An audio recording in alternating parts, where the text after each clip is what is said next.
백세인의 비밀. 나이 들수록 더 건강해지는 비결. 백세인은 10에서 30년 더 건강하고 더 젊게 산다.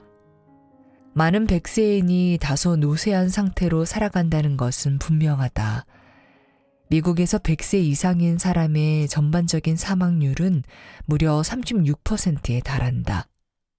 이는 할머니가 101세면 앞으로 1년 안에 사망할 확률이 약 3분의 1이라는 의미다. 죽음이 문을 두드리고 있는 셈이다. 더 깊이 살펴보면 가장 오래 산 이들의 상당수가 폐렴을 비롯한 다른 기회 감염으로 사망하며 극소수 100세인만 정말로 고령이라고 부르는 것 때문에 사망한다는 사실이 드러난다. 요컨대 100세인 중 대다수는 우리 같은 이들과 마찬가지로 노화의 질병들인 뇌기사 질병에 굴복한다.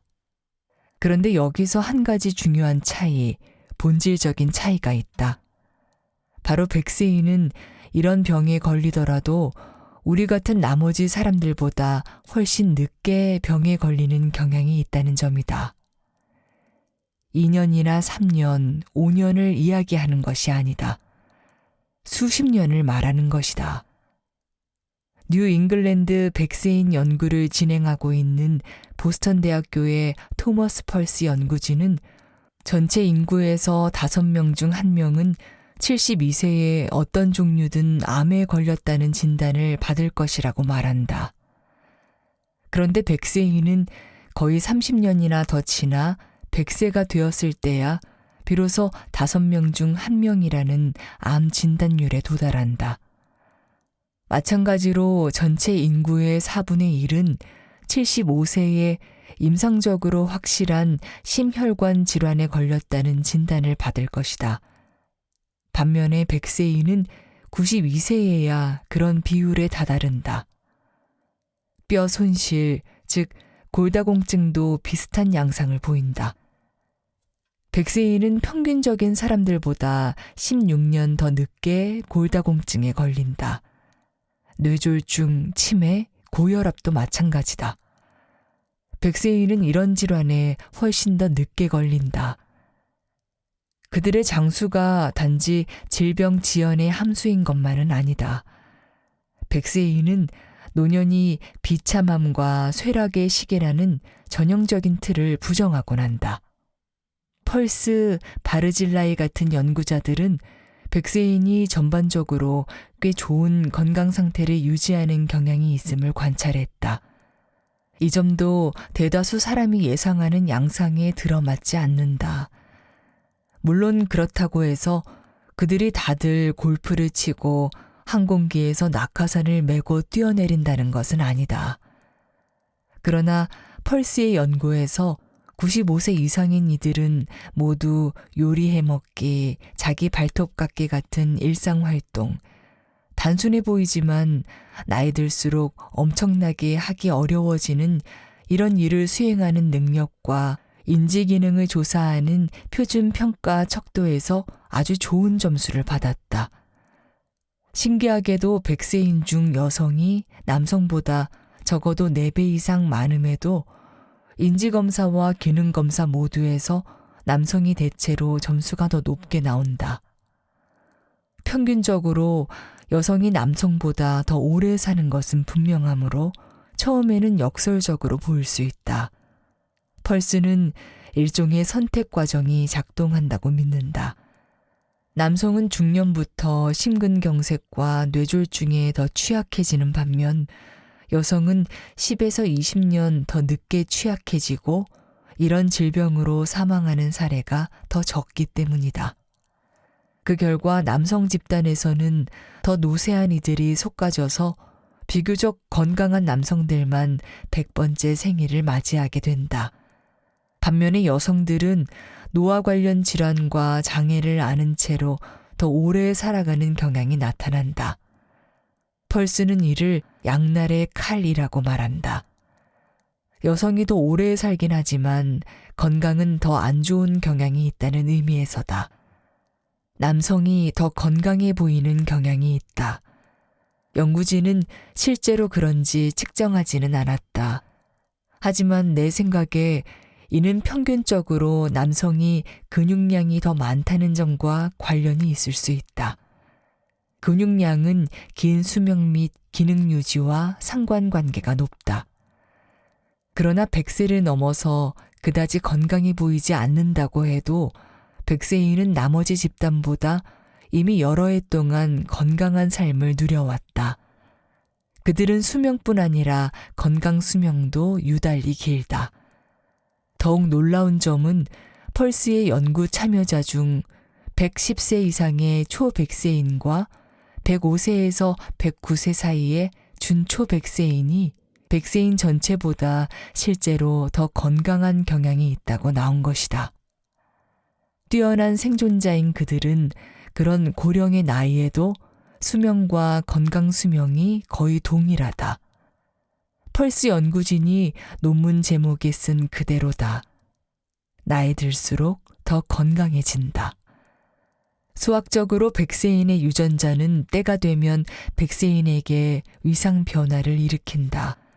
즉 100세인의 수명과 건강 수명 곡선 전체를 10년이나 20년 또는 30년 더 오른쪽으로 옮긴다. 그들은 더 오래 살 뿐 아니라 거의 생애 전체에 걸쳐서 또래들보다 더 건강하고 생물학적으로 더 젊었다. 60세 때 그들의 심장 동맥은 35세일 때만큼 건강했다. 85세 때 그들은 마치 60대였을 때처럼 보이고 느끼고 기능했다. 그들은 운전면허증에 찍힌 사진보다 한 세대 더 젊어 보였다. 우리가 모방하고자 하는 것이 바로 이 효과다. 끝자락 10년, 덤 10년 개념과 수명 대 건강 수명 그래프로 돌아가 보자. 의학 2.0은 건강 수명이 취약한 상황에서 수명을 늘림으로써 생애 말년에 질병과 장애를 안고 살아가는 기간인 이완 기간을 더 길게 만든다. 그래서 사람들은 더 오래 앓다가 사망한다. 끝자락 10년을 대체로 환자로서 보낸다. 대조적으로 100세인은 대체로 20-30년 앞서 사망한 이들보다 훨씬 더 짧게 앓은 뒤 사망한다. 이를 이완 압축이라고 한다. 기본적으로 생애 말년에 노쇠해지는 기간이 짧아지고 건강한 삶의 기간인 건강 수명이 길어진다는 의미다. 100세인의 삶에 더 가까운 인생 경로 또는 그보다 더 나은 인생 경로를 사람들이 살도록 돕는 것. 이것이 의학 3.0의 목표다. 100세인은 더 오래 살 뿐 아니라 건강한 상태에서 더 오래 산다. 그들 중 상당수는 덤 10년을 10년이나 20년, 나아가 30년까지 더 누린다는 의미다. 90세인 그들이 60대의 평균적인 사람보다 더 건강할 때도 있다. 그리고 노쇠해질 때 기간은 되게 짧다. 신체 기능을 잘 유지하고 만성 질환 없이 오래 살다가 생애가 끝날 무렵에 더 짧게 앓다가 세상을 뜨는 것. 이것이 바로 우리 자신이 원하는 바다. 차이점은 대다수 100세인이 유전자와 행운 덕분에 거의 우연히 장수와 좋은 건강을 얻은 듯한 반면 우리 대다수는 같은 것을 얻기 위해 노력해야 한다는 것이다. 여기서 우리는 다음 두 가지 질문으로 넘어가게 된다. 100세인은 어떻게 만성질환을 늦추거나 피하는 것일까? 그리고 우리는 어떻게 하면 그렇게 할 수 있을까? 장수 유전자가 모든 사람에게 없는 이유. 바로 여기에서 유전자가 개입할 가능성이 높다. 우리 대다수가 장수 유전자를 지니고 있지 않은 것은 우리 부모가 장수 유전자를 지니고 있지 않기 때문이다. 그러나 100세인에게 우월함을 안겨주는 유전자들을 식별할 수 있다면 아마 우리는 역공학을 통해 그런 유전자들의 표현형과 효과를 알아낼 수 있을 것이다. 이 일은 비교적 수월해 보인다. 백세인 수천 명의 유전체 서열을 분석한 다음 전체 인구보다 이 집단에서 더 많이 나타나는 유전자나 유전자 변이체를 찾는다. 이것들이 후보 유전자가 될 것이다. 그러나 연구자들이 실제로 수천 명을 대상으로 유전체 전체를 분석했을 때 나온 것은 거의 없었다. 유전적으로 볼 때 백세인 사이에는 공통점이 거의 없어 보였다. 그러니 결국 그들의 장수는 뜻밖의 행운 때문일 수도 있다. 장수 유전자는 왜 이렇게 찾기 힘들까? 그리고 백세인은 애초에 왜 이렇게 드물까? 모두 자연 선택으로 귀결된다. 우리 대다수는 비교적 건강한 모습으로 50년 동안 순조롭게 나아갈 수 있다. 그러나 그 이후로는 삐걱거리기 시작한다. 진화적으로 번식할 나이가 지난 뒤에는 자연 선택의 힘이 많이 약해지기 때문이다. 중년과 그 이후에 바람직하지 않거나 심지어 해롭다고 판명난 유전자는 이미 자식에게 전달한 뒤이기에 제거되지 않는다. 확실한 사례를 하나 들어보자. 남성 탈모를 일으키는 유전자가 그렇다.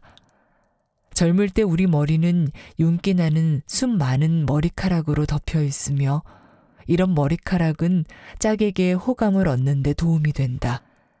그러나 자연 선택은 50대인 남성의 머리숱이 많든 적든 사실상 개의치 않는다. 탈모인인 내게는 다행스럽게도 탈모는 장수와 별 관련이 없다. 그러나 이 일반 현상은 왜 중년 이후에 알츠하이머병을 비롯한 여러 병에 걸리게 하는 성향을 지닌 유전자가 우리 유전자 풀에서 사라지지 않은지 설명해 준다. 한마디로 자연 선택은 노년에 알츠하이머병이 생기든 말든 상관하지 않는다. 우리의 번식 적응도에 영향을 미치지 않는다는 뜻이다. 치매가 생길 즈음이면 우리는 그 유전자를 이미 자식에게 전달했을 가능성이 높다. 중년에 우리의 심장병이나 암 위험을 촉진하는 유전자도 마찬가지다. 일부 백세인을 포함해 우리 대다수는 이런 안 좋은 유전자들을 지니고 있다.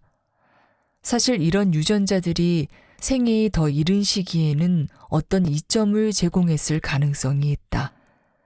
늙어서는 불리하지만 젊어서는 유리하기에 진화적으로 보존되는 이 현상을 맞버팀 다면 발현이라고 한다.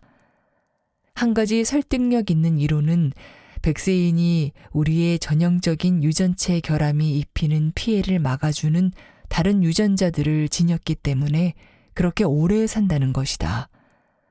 심혈관 질환과 암을 예방하거나 지연시키고 다른 이들이 잃어버린 지 수십 년이 지나도록 인지 기능을 유지시켜주는 유전자들이다.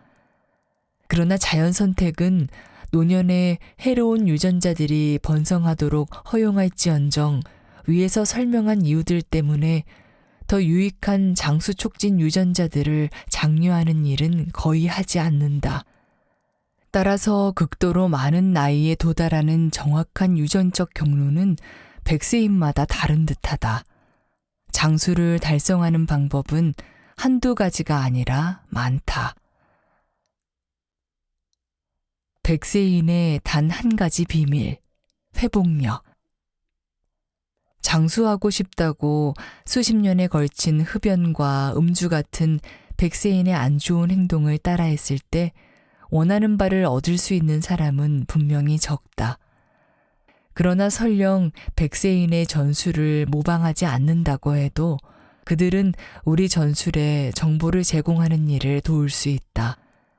그들의 초능력은 비교적 뛰어난 건강 수명을 유지하는 한편 만성질환의 도래 시기를 10년이나 20년, 더 나아가 30년까지 막거나 늦추는 능력이다. 우리가 모방하고 싶어 하는 것은 이 위상 변화다. 그러나 거의 오로지 병에 걸린 상태로 더 오래 살도록 돕는 쪽에 초점을 맞추는 의학 2.0은 그런 변화를 가져오지 못할 것이다. 의학 2.0에서 개입은 거의 언제나 너무 늦게 병이 이미 자리를 잡은 뒤에 이루어진다. 우리는 시간표의 반대쪽 끝을 주시하면서 병이 시작되기 전에 늦추거나 멈추려고 노력해야 한다. 우리는 질병의 존속기간을 늘리는 것이 아니라 발병을 지연시키는데 초점을 맞추어야 한다. 그리고 단지 하나의 질병이 아니라 모든 만성질환을 그렇게 해야 한다. 우리 목표는 질병 없이 더 오래 사는 것이다. 이는 의학 2.0의 또 다른 결함, 여러 만성질환을 서로 완전히 별개라고 보는 결함을 지적하는 것이기도 하다. 한 예로 당뇨병은 암과 알츠하이머병의 주된 위험 요인임에도 우리는 당뇨병이 그것들과 전혀 무관한 양 다룬다. 이런 질병별 접근법은 미국 국립보건원의 칸막이 구조에 고스란히 반영되어 있다. 암 담당, 심장병 담당식으로 전담기관이 따로따로 존재한다. 공통점을 살펴봐야 할 때 각 질병을 별개로 취급한다. 일리노이 대학교 시카고 캠퍼스에서 노아의 인구 통계학을 연구하는 제이 올샨스키는 이렇게 말한다. 우리는 심장병, 암, 뇌졸중, 알츠하이머병을 따로따로 공략하려고 애쓴다. 마치 이 질병들이 어떻게든 서로 무관하다는 양 말이다. 실제로는 우리가 겪는 질병들, 그리고 노화에 따른 쇠약과 장애 할 것 없이 나이 들면서 생기는 거의 모든 문제는 노화의 생물학적 근본 과정과 관련이 있다. 우리는 각 질병을 아주 조기에 예방할 생각을 해야 한다. 또 우리는 공통의 원인과 위험 요인을 통해 내 기사 질병 모두를 한꺼번에 표적으로 삼아서 아주 조기에 전반적으로 예방할 생각도 해야 한다. 대사 건강을 개선하고 2형 당뇨병을 예방하는 조치를 취하면 심혈관 질환, 암, 알츠하이머병 위험도 한꺼번에 줄어든다는 것은 거의 확실하다. 모든 만성질환의 위험을 다 줄이는 운동 유형도 있는 반면 백세인이 대체로 유전자를 통해 얻는 신체와 인지 회복력, 회복 탄력성을 유지하는 데 도움이 되는 유형의 운동도 있다. 이런 수준의 예방과 개입은 의학 2.0의 기준에서는 지나치다고 여겨질지 모르지만 나는 꼭 필요하다고 주장한다. 종합하자면 나는 백세인의 비밀이 한 단어로 요약된다고 본다. 바로 회복력이다.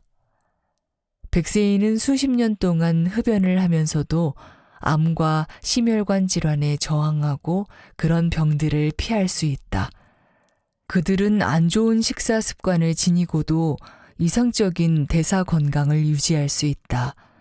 그리고 또래들이 굴복한 지 오랜 세월이 지난 뒤에도 인지와 신체 노쇠에 저항한다. 우리가 함양하고자 하는 것이 이 회복력이다. 알리가 잘 준비해 포먼의 공격을 버티고 결국에는 이긴 것처럼 말이다. 알리는 영리하게 그리고 철저히 준비했고 경기 훨씬 전부터 오랫동안 전략에 맞추어 훈련했고 종이 울리자마자 준비한 전술을 펼쳤다. 알리는 이 전술을 영원히 지속할 수는 없었겠지만 자신의 목표를 달성하고 경기에서 이길 수 있을 때까지는 충분히 펼칠 수 있었다.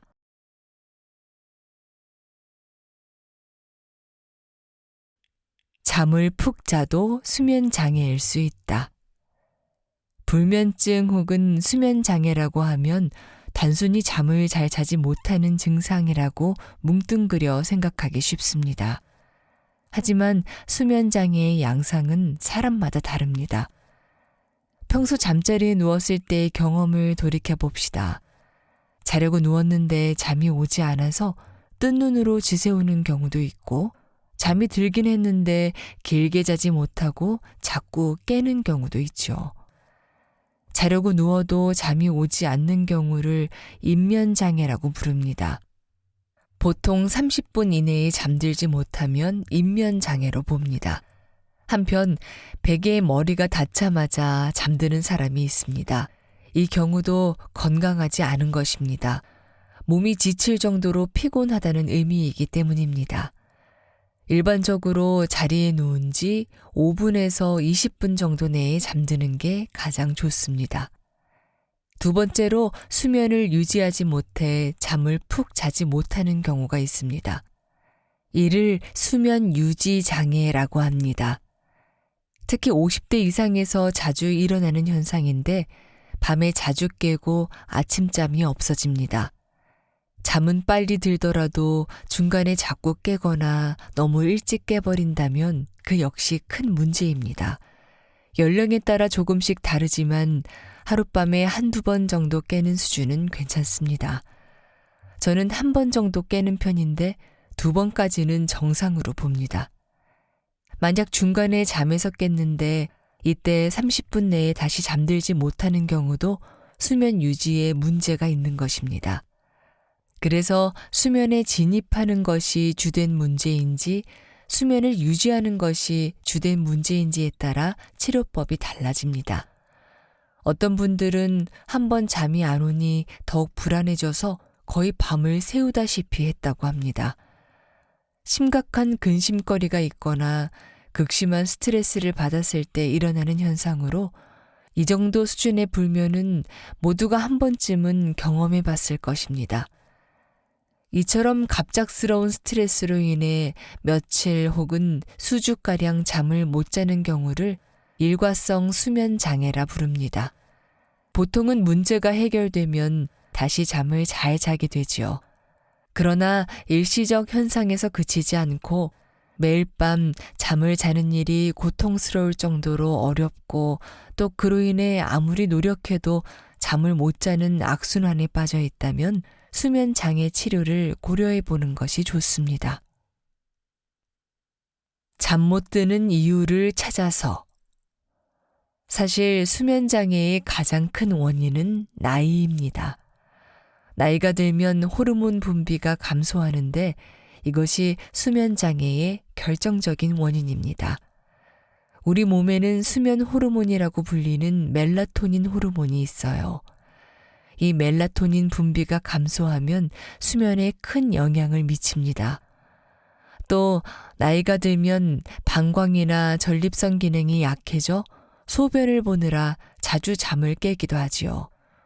운동량이 줄어들면서 생체 리듬을 점차 잃어버리는 것도 큰 문제입니다. 따라서 노화가 불면의 가장 큰 원인임은 분명합니다. 하지만 나이 든 사람만 수면 장애에 시달리는 것은 아닙니다. 10대, 20대부터 불면에 시달리는 경우도 많지요.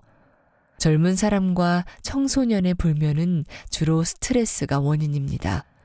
스트레스나 환경의 변화로 인해 일시적으로 찾아오는 일과성 불면이죠. 시험 전날 잠이 오지 않는 경우가 대표적입니다. 또는 자려고 누우니 낮에 들었던 말이 갑자기 떠오르면서 머릿속을 맴돌아 잠들지 못하는 경우도 있습니다. 다른 사람의 말에 상처를 입고 밤새 혼자 머릿속에서 그 상황을 반복해서 떠올리며 스토리텔링을 하는 것입니다. 그 사람은 왜 그렇게 말했을까? 내가 그때 이렇게 받아쳤으면 어땠을까? 하면서 말입니다. 이렇게 마음과 정신을 쓰면서 생각을 반복하면 쉽게 잠들 수 없습니다. 그래서 감성적인 사람일수록 스트레스와 근심에 민감해서 불면증에 자주 시달립니다. 또 다른 원인으로는 부신 피로를 들 수 있습니다. 부신은 신장 위에 있는 조직인데 여기에서 여러 가지 호르몬이 분비됩니다. 코르티솔도 그중 하나입니다. 코르티솔은 스트레스 받는 상황에서 분비되어 스트레스 호르몬이라고 불리는데 우리 수면과 매우 밀접한 연관이 있어요. 정상적인 경우 이 호르몬은 아침에 분비량이 가장 많고 시간이 지날수록 점차 그 수치가 줄어듭니다. 하지만 오히려 밤에 코르티솔이 더 많이 분비될 때가 있어요. 이 현상을 부신역전이라고 부르는데 스트레스를 받으면 왜 몸이 피곤해지고 잠을 못 자게 되는지를 설명해 줍니다. 질병과 잘못된 생활 습관이 불면을 부른다. 불면은 질병이나 생활 습관과도 깊은 관계가 있습니다. 비만이나 음주 같은 요인이 대표적입니다. 비만이 생기면 기도가 좁아져서 수면 무호흡증이 발생하기 쉽습니다. 그러면 잠을 자다가 갑자기 수십 초간 숨을 쉬지 않고 그러다 다시 코를 골며 자는 현상이 반복되지요. 이 수면 무호흡증도 방치하면 고혈압, 뇌졸중, 협심증, 심근경색 등의 심혈관계 합병증을 일으킬 수 있는 심각한 질병입니다. 또 코골이가 심하면 본인뿐만 아니라 함께 잠을 자는 배우자의 수면까지 방해합니다. 생활 습관 면에서 가장 단순하면서도 대표적인 사례는 음식을 먹고 바로 눕는 경우입니다. 음식을 먹으면 이를 소화시키기 위해 위산이 분비됩니다. 하지만 누워있으니 위에서 분비된 위산이 식도까지 올라와서 식도를 자극하지요. 그래서 역류성 식도염으로 고생하고 잘 낫지도 않습니다. 자꾸 기침하거나 속이 아프고 불편해서 잠도 잘 이루지 못합니다. 만약 이런 경우라면 생활 습관, 특히 식습관을 점검해야겠지요. 진료실을 찾아오는 환자 중에 평소 야식을 먹는 습관이 있는 분들이 많아요. 거기에 술까지 마시면 소화시키는 데만도 한참이 걸려 잠을 설치게 됩니다. 음식을 충분히 소화시키지 못하면 잠을 자려고 해도 잘 자기 힘듭니다. 숙면을 취하려면 위와 장이 편안해야 합니다. 또 아직 60세를 넘지 않은 중장년층에서도 소변을 보느라 잠을 못 자는 경우가 제법 있습니다. 기능성 방광과 전립선 문제로 화장실을 왔다 갔다 하느라 잠을 이루지 못한다고들 합니다. 그러나 아직 60세를 넘지 않았다면 그 순서가 뒤바뀌었을 가능성이 있습니다. 방광 문제로 잠을 못 자는 것이 아니라 숙면을 취하지 못하니까 자꾸 요일을 느껴서 화장실을 가는 것입니다. 기능성 방광이란 소변이 방광에 충분히 차지 않았는데도 요일을 느끼는 증상을 말합니다. 부교감신경이 방광 근육을 자꾸 자극하는 경우를 들 수 있지요. 이때는 부교감신경 억제제를 복용하면 금방 호전됩니다. 그런데 부교감신경 같은 자율신경에는 문제가 없더라도 성격이 예민하거나 강박적인 경우 비슷한 증상에 시달립니다. 잠을 청하려고 누웠는데도 소변이 마려운 느낌에 화장실을 갔다 오지만 1시간도 안 되어서 똑같은 불안감과 불편함이 반복되어 수면을 망치는 것이죠. 이런 경우에는 불안과 강박을 줄이는 항불안제, 즉 신경안정제가 도움이 됩니다. 이미 경험해 보신 분이 많겠지만 통증도 대표적인 수면 방해 요인입니다. 허리 디스크나 목 디스크가 있는 경우, 어깨 염증이 있는 경우에는 자려고 누우면 통증이 찾아와 밤새 잠을 편히 이루지 못합니다. 따라서 이 경우에는 통증을 먼저 조절할 필요가 있습니다. 근본적으로는 평소 생활할 때 자세를 바르게 교정해서 통증이 만성화되지 않도록 조절해야겠지요. 반대로 잘못된 자세로 잠을 자면 목이나 어깨 근육이나 관절의 통증이 더 악화되기도 합니다. 통증이 수면 장애를 일으키기도 하지만 동시에 수면 장애가 통증을 악화시키기도 하니 이런 악순환은 끊는 것이 중요합니다. 수면제, 잘 알고 복용하자. 잠을 푹 자지 못하는 분들은 다양한 방법을 시도해 봅니다. 하루 이틀이 아니라 수개월 혹은 수년에 걸쳐 계속되는 만성 불면증에 시달리면 생활 습관을 고쳐보기도 하고 명상을 해보거나 수면에 도움이 되는 영양제를 찾아 먹어보기도 합니다.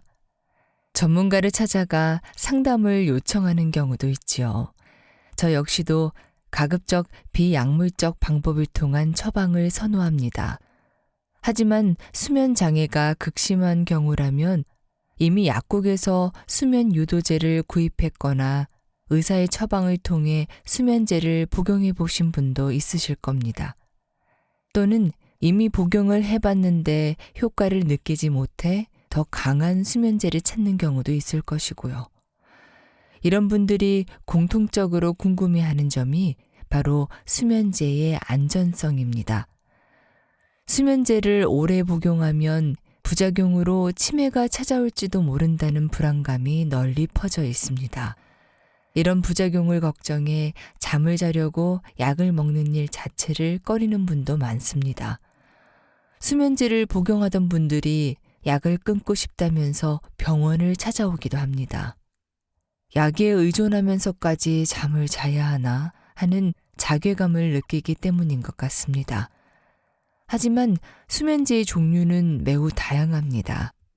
단순히 수면제라고 부르는 약물도 있고 수면 유도제라고 하는 약물도 있지요. 의사의 처방 없이 바로 약국에서 구매할 수 있는 약품이 있는가 하면 처방을 받아야 하는 약도 있고요. 의외라고 생각하실지 모르겠지만 불안을 진정시키는 항불안제나 우울감을 해소하는 항우울제도 수면을 위해 처방됩니다. 지금까지 학계에서 연구한 바에 따르면 수면제 복용과 치매 발병의 연관성은 아직 명확하게 밝혀지지 않았습니다. 수면제 복용이 치매를 부른다는 연구 결과가 있는가 하면 그 반대의 연구 결과도 있습니다. 하지만 수면을 위해 복용하는 약에는 다양한 종류가 있고 그중 어떤 약물은 실제로 치매 발병과의 연관성이 높은 것으로 밝혀졌습니다. 하지만 수면제가 꼭 나쁘다고 볼 수만은 없습니다. 불면에 시달리는 분 중에는 수면제 처방이 꼭 필요한 경우도 있습니다.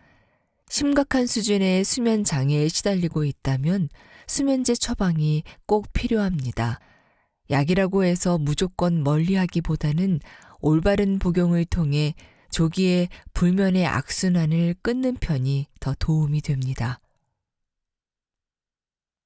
수면을 부르는 호르몬 멜라토닌. 수면과 관련해 가장 중요한 호르몬은 멜라토닌입니다. 멜라토닌이 호르몬이라는 사실을 몰라도 잠을 잘 자게 해준다는 말에 수면 영양제로 알고 구입하는 경우도 많습니다. 멜라토닌 호르몬은 우리 뇌의 정중앙에서 약간 아래에 있는 송과선 혹은 솔방울샘이라고 부르는 조직에서 분비됩니다. 사람뿐만 아니라 다른 동물이나 식물에게서도 이 멜라토닌이 분비되는데 주된 역할은 광주기를 예측하는 것입니다. 즉, 낮과 밤의 길이와 그에 관련된 체내 반응을 조절하는 호르몬이죠. 멜라토닌은 저녁 8시 무렵부터 분비가 활성화됩니다. 해가 질 무렵 분비가 시작되고 특히 새벽 2, 3시에 가장 많이 나오기 때문에 이 시간에는 무조건 잠을 자야 합니다. 그리고 아침이 되어 해가 뜨면 멜라토닌 수치가 감소하지요.